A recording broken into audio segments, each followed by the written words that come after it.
Drobeč Muřenín je náš svět, severozápad, okres Domažlice, Plzeňský kraj v srdci lesů, starý potok teče Hluše, na úpatí Českého lesa, blízko hranice s Bavorskem.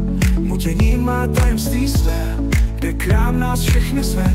Máme tam krám, hezký krám, všichni tam chodíme. Máme tam krám, hezký krám, s úsměvem tam žijeme. Máme tam krám, hezký krám, všichni tam chodíme. Máme tam krám, hezký krám, s úsměvem tam žijeme. Starý potok dříve Goubach teče klidně mezi domy, Muřenín nám nabízí klid. Kamkoliv se podíváš, v zimě sníh a léto slunce, krása všude kolem nás. Muřenín nám dává šance na šťastné chvíle v průběhu času. Máme tam krám, hezký krám, všichni tam chodíme.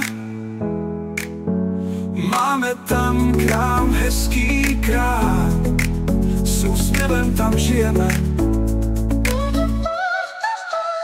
Máme tam krám, hezký krám, všichni tam chodíme. Máme tam krám, hezký krám, s úsměvem tam žijeme.